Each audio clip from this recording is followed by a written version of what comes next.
if you thought I was bagging on Corbu last time, You've got. I've gotten deeper into the chapters. I think Oh my God, you hadn't even finished the book and you were doing no, a mid book report. no, I was giving you a 5 chapters in book report. You have more ranting to do. Maybe we need to wait till you're done, because maybe there's a happy ending. You seem very emotional I about this book. do. I. It's interesting how we choose our heroes. I'm not saying he was any of mine, but it was just one of those We like general heroes. the Yeah. general we of That the architecture architecture schools proclaim into is architect. Yeah. forget the fact that he aligned himself with the Nazis and immediately when he saw the opportunity to deal with the people in power became a Vichy. Just Character. a You're little talking about thing. So character now. You're not talking about the work anymore. Now you're talking about character. no, not really. So the more and more I get into it, the more and more I'm like, wait, why can't Well, we I see mean past this? the interesting conversation there really is, I mean, that's how I framed it, but I think it kind of applies, right? It's like there's what you can judge face value without knowing all Right, that backstory, which maybe now right. you've completely poisoned the well. But there is that about all forms of art and architecture projects. You have one story, which is the one that you're interpreting in the moment by experiencing the thing. And then there's all this other stuff that it actually took to make that or become the Yeah. person. And sometimes those two worlds bleed into each other, like you're experiencing by hearing this Yeah. historical account, right? You're But like, most of the time, oh, it doesn't happen quite often. true, true. I will say it further galvanized my opinion of the unheralded Pierre Jeanneret, his cousin, who Unheralded, yes. did a lot to advance Corb's career, I guess. And Many then, in architecture do yeah, for their firms, for true. the starchitects, and for, Yeah. right? It's never a singular act in Oh, this yeah, yeah, profession. exactly. I started to familiarize myself with some of his kind of independent work. He did not align himself with the Nazis or the Vichy when they actually had a very strong falling out Wait, between what the is two of this them. word you keep using? I'm not. The Vichy is basically the French fascists, the ones Oh, that okay. aligned themselves with Hitler during World War II. Well, Okay. remember, I've got a house full of history nerds, in me You've been you particular. in these conversations, so Yes. you're era And of and so context. just knowing the background of like basically how they sold their country down the river to it's just kind of interesting that like you hear this guy basically it's like, oh no, my career's over. And like Pierre, he went to unoccupied France and even helped out with the French resistance. And where's the books about this guy? Like in some of his independent work, that he did on his own bears striking resemblance to the things that they did together. And so you're like, oh, huh. Maybe I'm putting two and two together in getting seven. But I honestly think that one of the interesting things is that a lot of the more pioneering work attributed to Corb could have been attributed to his cousin, So you're but just saying wasn't. he's taking credit for the ideas that It's a happened in his office. right now it's a speculation More chapters. because How many chapters in are exactly you? I'm 3/4 of the way through. Okay. How many So, audio listening is it um, total? being able to string 10 or 11 together. So Yeah. that's the problem. Right. Well, it's not the Fountainhead. 60 Oh my hours of gosh. Yeah. audiobook. Yeah. How will I ever finish? You're holding the book, a small Right. paperback, and it's like this thick. Yes, It was, exactly. yeah. I read that. Anthem by Ayn Rand. Ayn Rand. Mm-hmm. Anthem was actually a good read. It's quick, easy, Shorter. Yeah. shorter in the Prolific scheme of writing, things. though. Yes. Yeah. Yesterday was the start of our in-person meetings for ACE because we know that I love volunteering for the ACE program. And I was passing around the sign-in sheet so that it's just like, look to make sure your name's on the list. And then they like, were just looking at it blankly. And I'm like, you know what your name is, right? Yeah, yes, I know what my name is. I'm like, Wow. I don't know A little why. a It little just kind of snappy came. there, Well, it Cormac. was just like they paused and they were like staring at the thing. And I'm like, there's only 4 names on this thing. You got to have been able to find your name that quickly. Okay. Hmm. But actually, that the kid that I said that to is super excited about architecture, has been very interested in it for a very long time. And you can just tell that they're like really eager to kind of get into this program. So, yeah. That's high school kids, right? Yes. Yeah. Yeah. So, some of them I'm like, What are they excited about? I'm curious what a high schooler's excited about going into this program and maybe learning. So as I was explaining to the group really yesterday, was the fact that ACE is about exposing high school students to all of the different facets of the AEC community. They kind of just shuffle it around so it spells out ACE, but architecture, construction, and engineering. And that it gives you an opportunity to learn about all of the different people that you will encounter in this profession, from the contractors and all the different things that contractors do, to all of the different types of engineering and architecture in a variety of different forms: interiors, general architecture, landscape, all those things. So, and they were excited about the fact that they could learn more about what they think is kind of like their path. There's some people who they chose architecture really early on and just kind of kept pursuing it. I was one of those weird people that no matter what kind of roadblock, whether it's the army or whatever else, I was going to become an architect because that's what I wanted to do. That was a detour. That was roadblock. That was a detour. That's true. It's just few detours. Right.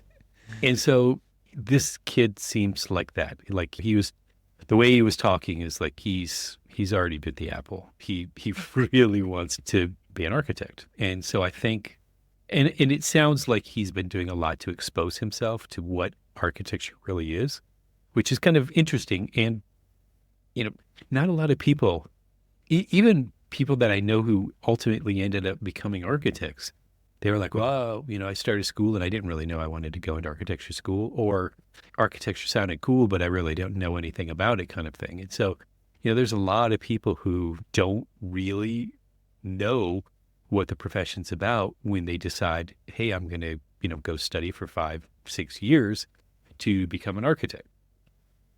And that's the thing that I kind of like about ACE, is that when these kids get into this program, whether they're freshman to senior, and in fact, I've got 2 freshmen, one didn't show up last night, but, in my small group. So they break it up into small groups, and my small group is 2 freshmen, a sophomore, and a senior. The 5th one is, but they may or may not show up. And it's just like starting that kind of exposure of like, is this what you want to do? Is it just interesting? Is this just an extracurricular activity that you're doing? Because ultimately, if you pass that, you get 3 college credits.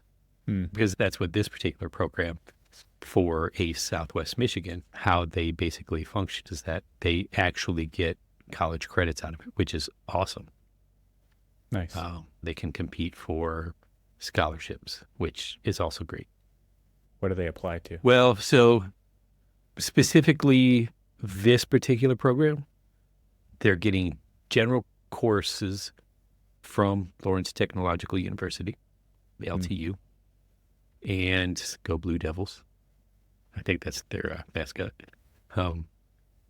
I know somebody's going to tell me off once they listen to this show. But I think it's just general education stuff that they get. So it's like some 101 level course type thing. But I mean, if you think about it, if you're going into college, you've got, and I believe it's transferable to other schools. I mean, because it is through an accredited school. And so if they go somewhere else, I believe it comes with them. Just kind of like, it's almost the same thing as like if you take AP and you get like a 4 or a 5 on your test, and universities will accept that, give you credit for like a 101 course. Right. And so I think it's like that. But it's awesome because it gives you, like I said, said this countless times when we always talk about ACE, because it's that time of year, at the beginning of the year, where we get to do this. And since I'm not teaching this semester, I get the opportunity to actually do this. And I think it's my 9th year doing it. Yeah. So in my 9th year doing it, and new crop of kids to either mold into people who are at least informed about what the professions are. I mean, I'm not, obviously shaping them to become architects. We're honestly here to give them, it's exposure. And then we talk about it, I'll say this, you'll love this. This was kind of great. So one of them, there was bags on each of the desks, and that bag was for the group and it was filled with like the big Legos, like kind of like the toddler size Legos. And each bag had the exact same colors and the exact same shapes in each of the bags of all of the different groups. And in basically a plastic tub on a table kind of away from them was something that one of the mentors built, just a random shapes with everything else, with all the colors, in a way to kind of like learn communication skills, to like basically how am I to communicate what I see without actually doing it.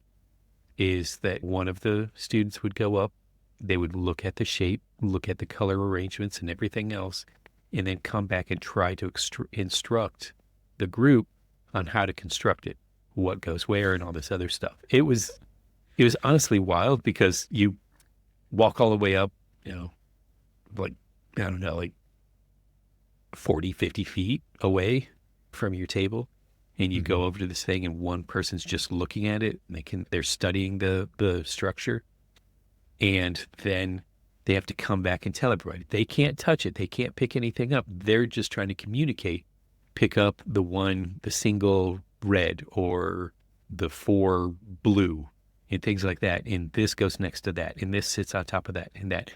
And the first time, we did it a couple of times just to see if we could get better. The first time they did it, it did not go well. I mean, So what happened? Give some examples. Well, it was just like they would go up, they would sit there, and they would study it, they would look at it, and they would and you can kind of see all of the kids, they would like shake their heads like, oh yeah, I got it now. And then they would come back, and by the time they got back to the table, would have completely forgotten what they saw. And they're like, I think this is here. I think this is here. And then they would switch, and then the next kid would have to go up there, and then the rest of the group. And the next kid would go up, and they would look at it and think, oh, no, we got this all wrong. And they would disassemble it and then talk about reassembly, talk them through the reassembly. And then that kept happening over and over again. I'm like, this is how I was just like, think about, take it in bite size. How I was trying to explain to them was like, here's how we do things in our process. It's like, we don't try to do the whole thing all at one time.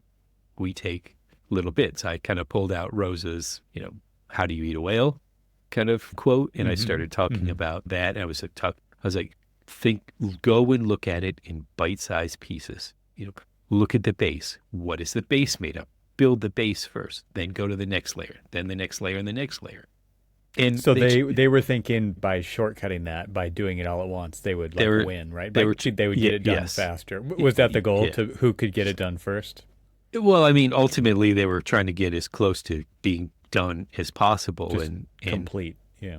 One group got closer than everybody else, but it was just kind of interesting because it was a good, honestly, in a way, it was a good team building exercise, because you had to communicate. You had to use all of your critical thinking skills, your memory, the fact that I watched a kid walk over there, and because somebody had moved a table while he was up there, he had to kind of jog around the table to get back to our table.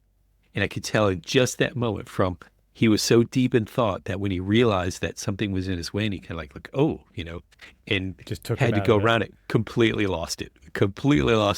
He came back and he was standing at the table and he was just like, that threw him off. It was just in the little things.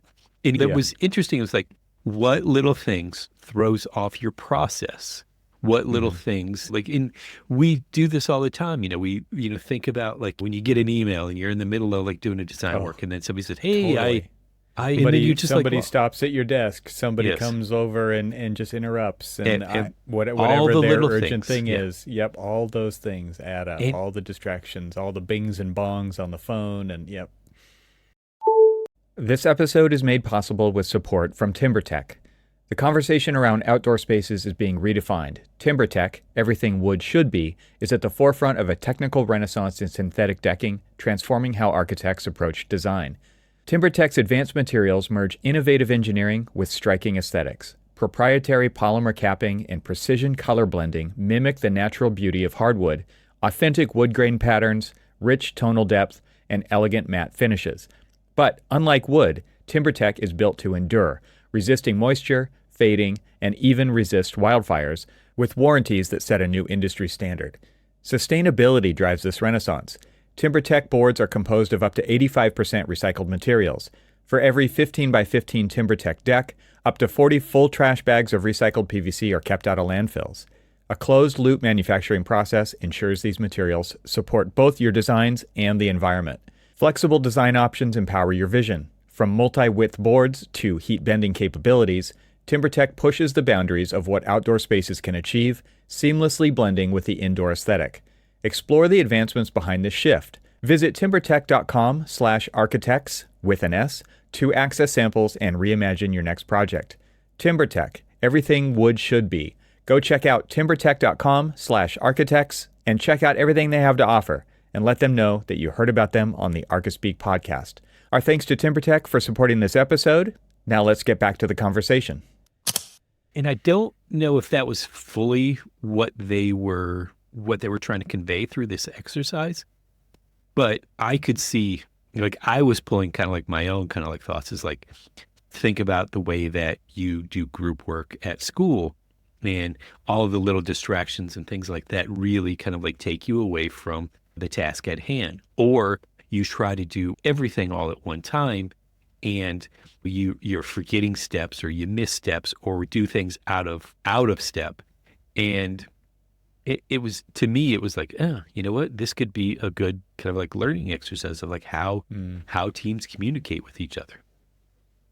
And so I just thought, honestly, I'd never done that kind of exercise before. And I thought, dude, this is awesome to do this. I assume they were not allowed to draw. It was all verbal. They weren't allowed to draw. They weren't allowed to take pictures on their phones. They had to do it all by memory and just figure out what is the best method of retaining that information, bringing it back to the group, explaining it to the group of what needs to go where, and letting the group actually construct it. It was an interesting challenge. And the mentors even did it too, and we failed miserably as well. It was... Well, yeah, it's something that you would, I assume, get decent at over time, right? Oh, Even sure, good, sure. If you practiced it enough. And I think that's kind of speaks to the idea of, we've talked about it before, specialization versus like a generalization, right? And people who are really good at something tend to continue to have to do that thing. I don't know, have to. I don't know. There's different ways that could roll out. But that is kind of interesting to think about because, like that's what business development people do. They're rainmakers and they're really good at communication, relationship building. Designers are, you would hope, really good at design and communicating, like synthesizing ideas from user groups into design ideas. And then there's people in these steps in the process who are just really good at the different pieces that they do. And then there's the generalists who have to do it all. You have a small firm, you're a single person practitioner, and you have to do marketing and payroll and billing all those things. And yes, exactly. So that's interesting. Yeah. But I don't know if that was what they were expecting for their first day from ACE, but it was actually a pretty interesting opening icebreaker exercise. Yeah, I like it. Is getting people to get out of their comfort zone. You could tell that there was some quiet kids in our group and quiet kids in general there. And to have them, to force them into communicating with others and all of that other stuff.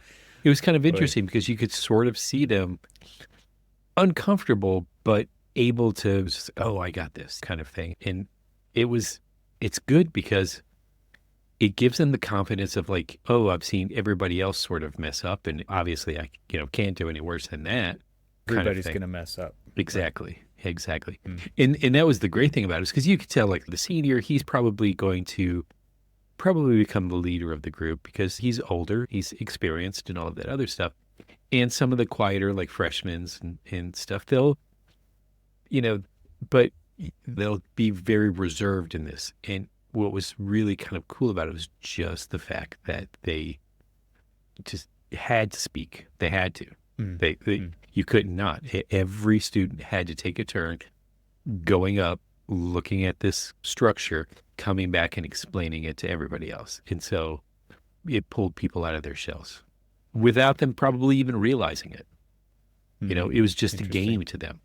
But it was a game that, like, if you do that more and more, because, I mean, if you think about it, the more and more you do something that is uncomfortable to you, the more and more you're going to learn how to actually, like, navigate around that, and it won't be as uncomfortable to you. Possibly. I mean, you hope. You hope. I mean, I wasn't. I could see that. Yeah.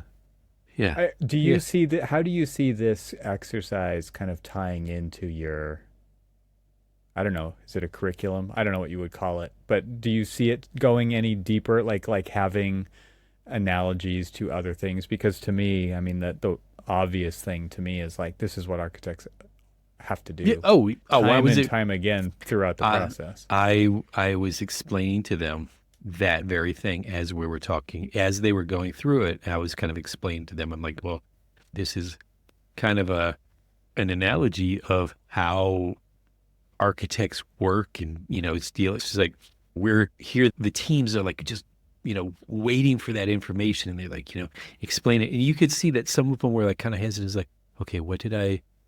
What was I saying? What was I doing? What am I supposed to be telling them? And they're like, trying to like pull it out. And of course, I was even made the comment about architects being mind readers and things like that. And just likening a lot of like that whole exercise to kind of like the daily functions of, or like just kind of like the daily whatever we go through in communication challenges, trying to make sure like, yeah, I mean.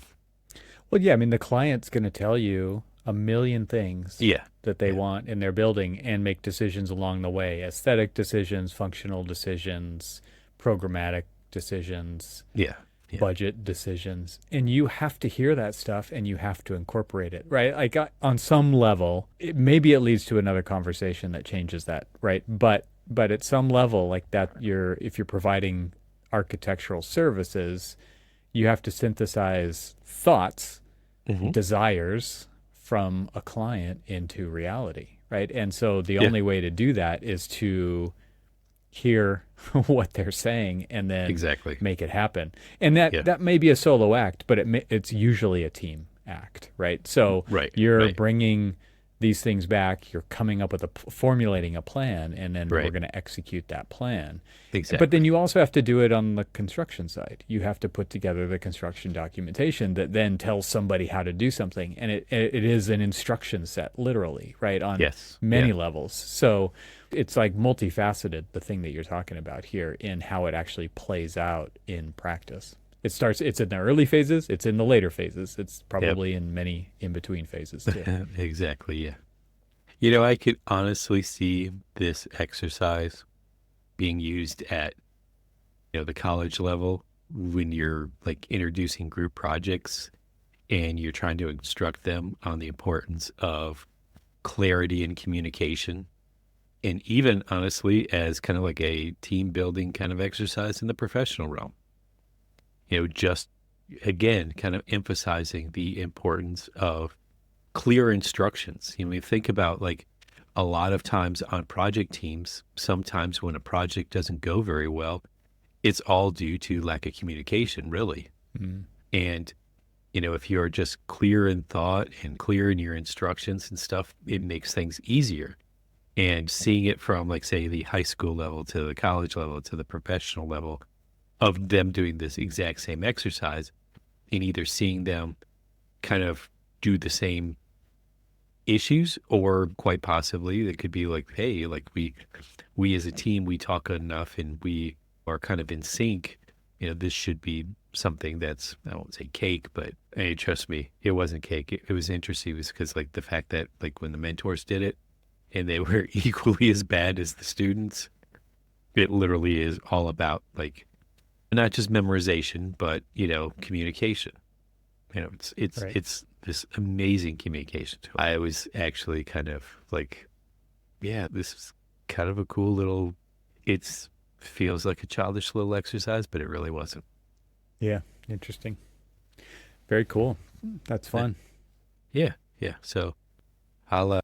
We do know that the project that we are doing is a recreation center for. There's a project that's on the books for a community around here that they're actually designing and building one already. And so we linked up with that client and are just using their program for their project as a program for the students to work on.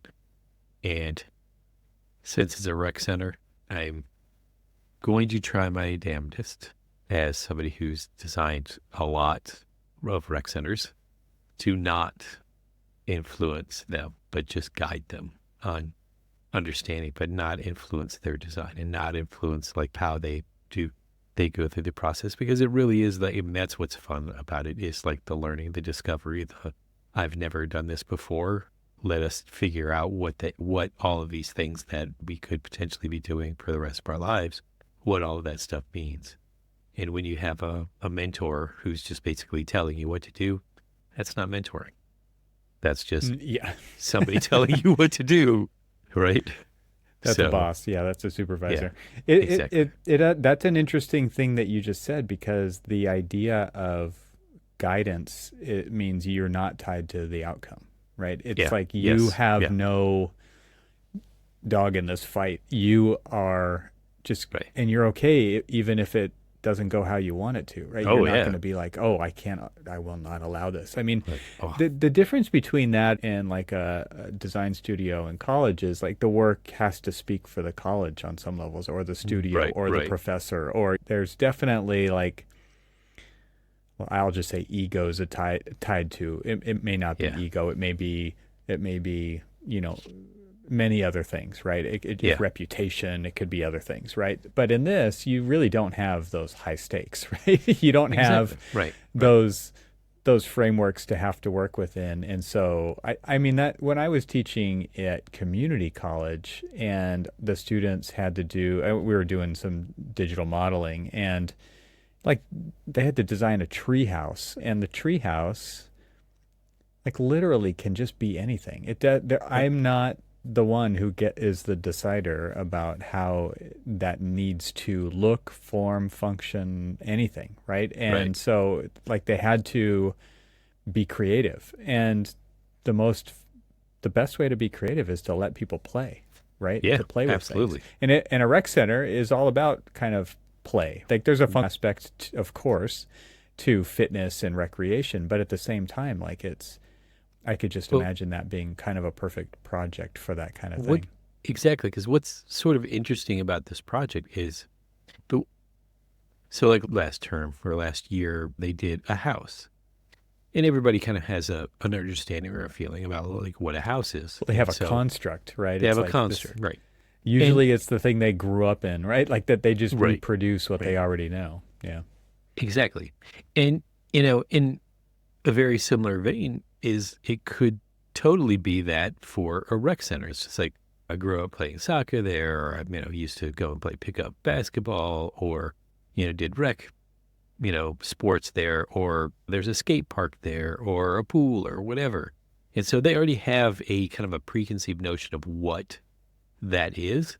So it'll be kind of interesting as kids who don't really know anything about the planning and all of that other stuff, but they're going to learn what project planning is all about in kind of a really small bite-sized fashion.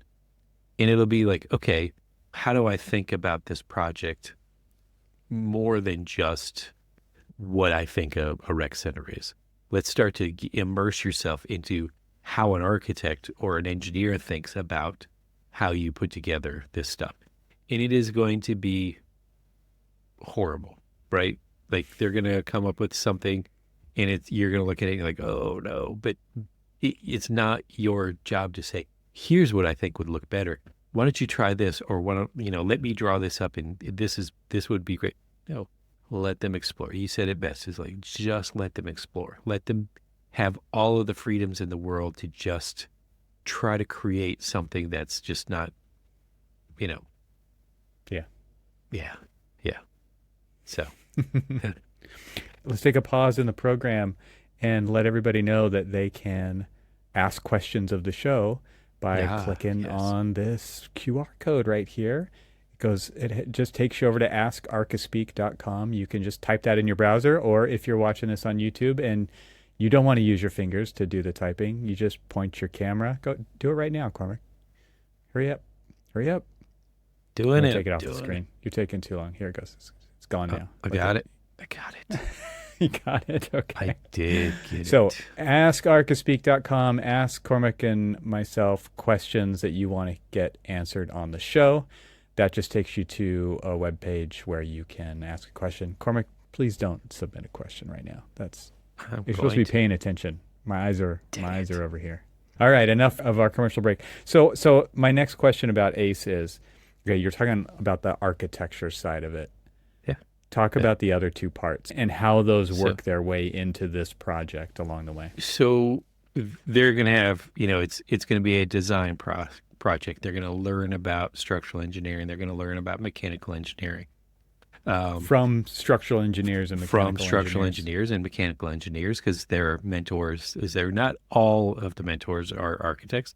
There's a lot that are contractors. There's a lot that are engineers. And so they'll get an exposure to each of those. But one of the interesting things that I like about this is that they get exposure to how we in the profession kind of collaborate as well, right?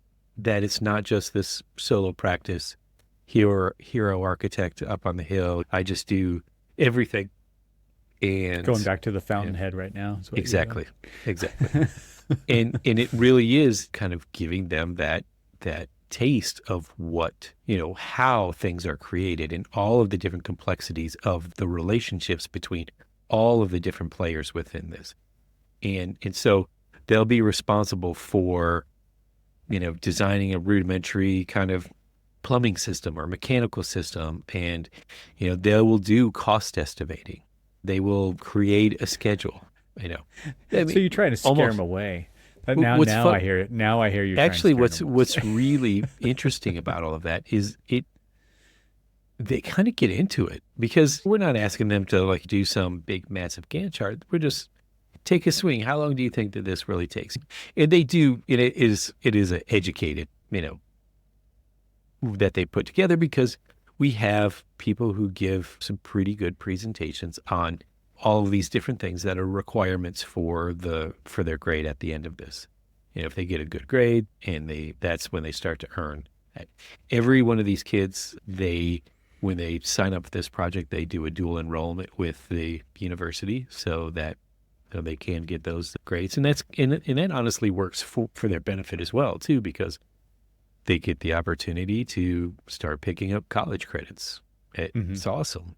And but I like the fact that it gives them the exposure to all of the different trades.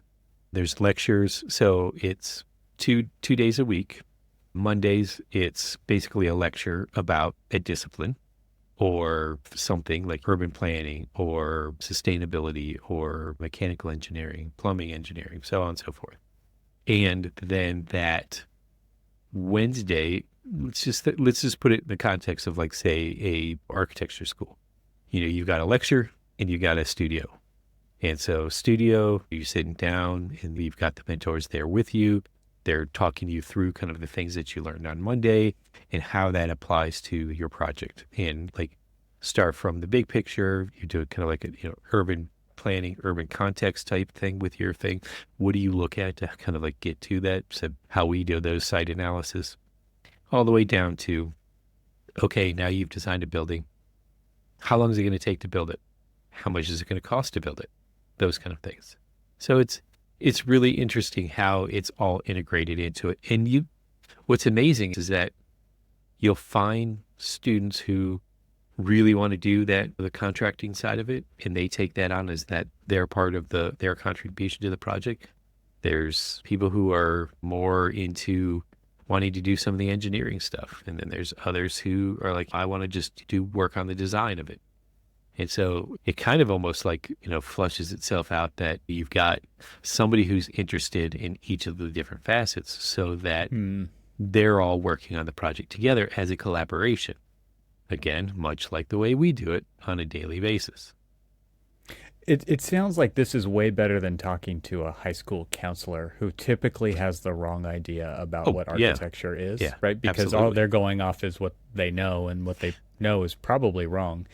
And they've steered a lot of kids the wrong way. I remember they steered a good friend of mine who was a year ahead of me toward engineering, and he went through engineering school and then decided to go into architecture school because that was his true passion. But he listened to the counselor, right? And we've seen it the other way too, right? Where it's like there's many people who end up in architecture school right out of high school who should not be in architecture school. Oh, yeah. Right? And some of them figure that out. They waste a little bit of time. Yeah. And some of them don't figure it out. Or they don't want to like undo those sunk costs. And they just keep going and trudging through it miserably. Right. And so this is a great way to kind of try the shoes on and not commit to buying them, because you get this taste of it, and there's real professionals. I'm interested in the quality from your perspective, and they don't listen to this podcast, right? So you can be totally truthful here. Like, what are the other professionals like that you're working with in this mentoring program? Go ahead, say it. They're normal engineers, and they're boring. They're just normal engineers, normal contractors, normal. Honestly, everybody there who is giving up their time, this is all their personal time, to come out and do that. They're passionate about their profession. They're passionate about. I can't imagine somebody doing this who isn't, right? That's kind of a self-selecting. Yeah. Oh, yeah. Yeah. I mean, just the fact that you're like, hey, how would you like to volunteer with a bunch of high school students to basically teach them what it is that you do for a living? But the way that we're going to do it isn't just, I'm going to give you a real quick 15-minute lecture on what it is, and then you go away. No, you're going to be there every week. It's not a career lecture, right? It's not a career day. Right. I mean, we talk about like, how long does it take for an architect? Like, how long is architecture school? What type of what do you do after to, become an architect? And, we talk about like the realities of like the challenges behind school and everything else. But I mean, at the end of the day, it's like we pick a fun project. They get to immerse themselves in it. They get to learn all the different facets behind it. All of the mentors that are there, they want to do this. They're not volunteering there. Basically, we're giving up, 4 hours of actual like FaceTime with them. And then just like commute time. So let's just like yesterday, I gave them 3 hours of my time up until like 8:30 at night to just talk to them about architecture. And I love that because I explain to them, and you can definitely see there's a wide variety of different kids from different walks of lives. And when you and I were going through this, I never had anybody ever come and talk to me about what an architect is. And to be quite honest with you, when you talked about like the high school counselor talking them out of it, I joined the Army right after I finished my junior year of high school. I never talked to them. I didn't either, right? Yes. I wasn't going to let them one way or the other what I wanted to do. I knew what I wanted to do. I knew I putzed around a little too much in high school and so I had a little bit of growing up to do, but other than that, but the thing that I was telling them is like what I would have loved to do. I was like, if I would have known what I was getting into, would I still do it? Yeah, probably, because I really enjoy doing this. But There are some people who will be like, oh, man, I was really thinking about going into architecture. And they do this ACE program. And they're like, maybe architecture is not really what I want to do. Maybe I want to do Yeah. engineering. Yeah. Both ways. Your friend Right. who was swayed into going into engineering instead of architecture, if he would have had the exposure of doing this ACE program and then being able to like make that decision, like, no, I really do feel like my passion lies in architecture, or my passion lies in construction management or whatever, then it gives you this understanding. Because I mean, when I was in Baltimore and we did the ACE Baltimore program, none of these kids, when they were freshmen, and all of them, they actually, like, I got to watch kids go through this whole program from like when they were freshmen all the way to senior, and then when they graduate and go off to college and like, start on this path. And you slowly see it's just like they come in and they're like, I just need an extracurricular activity. I'm doing this thing, to them continuing to stick with it and saying, hey, I actually like this. And I really do think that this might be. And I remember when I was doing that, this kid was just like, as a freshman, he was just like, I wanted to be a writer. That's what I wanted to go to college for. I'm like, that's great. It's a good creative program. It'd be fun. And ended up going into architecture school because they found a calling. They were like, this is actually really fun.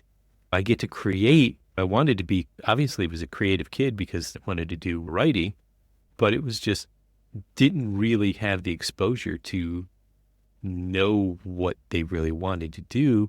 And when you get that exposure, it opens up doors. It opens up like this whole different, I never had anybody tell me what architecture was, and I kind of wish they did.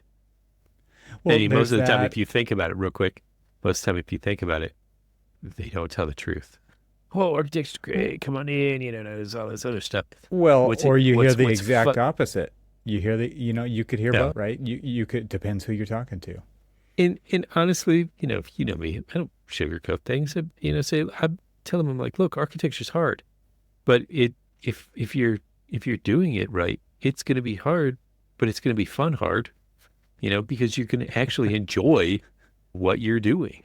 And if it's tough, sure, it's tough. Sometimes the challenge and the toughness, the challenge is what's really exciting about the job anyway. Yeah. If it was as they say, if it was easy, anybody could do it, or everybody would do it. Right. Sorry, I cut you off. You were about to say something. I don't remember what I was going to say now, so no worries. No big deal. It wasn't going to be that good anyways, obviously. Yeah. So. But yeah, so I encourage anybody who might be listening and might have an ACE program in their community to get involved at least once, one year. Try it, give it a shot, and just see how fun it is to. You and I've been doing this for so long because we like talking about what we do. We like sharing our passions for what we do. This is that too. This is exactly that. The reason why I do this is the same reason why I do ACE. It's because I enjoy. Yeah, I mean, this. Well, and it was missing when we were there, right? That this was not a thing that we had. Oh, no, not at all. Wasn't a thing. And like you said, nobody told you about what architecture was. You kind of wish somebody did. And if you imagine what back in the time when we were in school, how would we have even figured that out? Like you would have either need to have known an architect, called one up. Who knows what kind of practice you could get in touch with? It could have been a tiny practice. It could have been a huge practice. And not only that, but that's not architecture school. That's not what an architectural education is like at all either, right? And then there's also the community college level, and there's wide range of programs and quality of programs at that level as well. Oh yeah, right. And so it's like, man, what a mixed bag. And so I mean, they're not picking you guys. You guys are picking them by showing up and doing this. Right. And so they are getting still a limited view, but at least they're getting kind of a balanced view of the whole process, not just one discipline within the industry. So, I mean, so I look at it this way. So I don't know how I do know how, and I know this story, and I've told the story of how I, good got that you know the interested story of yourself. Yeah. Well, just got interested in architecture, but It was not. These were the parents of the kids that I grew up around. They were tradesmen. They were hourly employees. They weren't career people. They didn't go to Hmm. college. And that's the thing. That's the beauty that I like of this program is just having them exposed to other avenues. Not to say any of that is wrong if you want to go into trade. I mean, I'd love for more and more people to go into trades because, you can have a great job and a great career and everything else in those. But say that you don't want to do that and then you're just struggling with what avenue. Exposure to other things is a way to kind of like open up and show people where that avenue is. And, that's again what I like about this is just giving kids an exposure of, oh, this is I could do this too. Like, yeah, of course you can. If you enjoy it and this is what when you have a passion for it, sure, definitely do it. Don't Yeah. tell anybody that you can't. Yeah, it's exposure into what it's like Yeah, to think about pursuing that. Like I think that it's kind of criminal that there's been so many so many examples of you have to go to college, you have to pick what you're going to major in, you right, have to do it right, in 4 years right out of high school. right, right, right. And I think that that's I'm sure that there's still a ton of pressure there for that, but I've also seen a lot, like my kids, for example, are like, I have no idea what I want to do. And I encourage them to explore and Sure. not pick because if they do Right. pick, like, then it's like, okay, now this is for real. Like, we have to spend our money wisely. You have to be diligent. You have to, we've got to do this in an efficient way, right? Because Yeah. the pockets are not loaded, right? So it's like, I mean, there's just a lot of pressure on young kids. A program like this just gives them that exposure to it to say, Sure. no, that's really not what I want to do. It's not Right. interesting, right? And that's Yeah. totally valid, right? Like Oh, absolutely. that is not a waste of time. That is actually a great use of time because a waste Yeah. of time would be saying, I'm going to go to college for this and then figuring that out, right? Oh, Right. Right. terrible, Exactly. terrible situation. Yeah. Yeah. I'm also sort Yeah, of this is great. So I appreciate you sharing. It's pretty cool that there's a yearly thing and yep. very very cool. So we'll put a link to it in the show notes for people who are hearing about this Yes. for the first time, unaware of ACE mentoring. We've talked about it Yes. before on previous shows. I don't know which ones, but this has been something that I've participated in as well. I know Cormac is way more regular in it than I've ever been, but it's been a rewarding experience for both of us and for the Very, students very. who have been participating in it. So we will put a as Evan said, we'll put a link to it in the show notes. Because it's a national And program. It's not. it It's is. not just a. And there's our regions, but Yes. it's all over the place. It's not just in Detroit, for example. Yep. Yep. In fact, actually, we were talking about it today, and we've got our office. They participate in 4 different regions: ACE Hmm. Baltimore, ACE DC, ACE Detroit, and ACE, the Austin area, Austin, Texas. I don't know if they do it in our Arizona office or not, but I'll have to find out. But but if you just think about it, it's all over the place. It's a great program. All right, man. Talk to you later.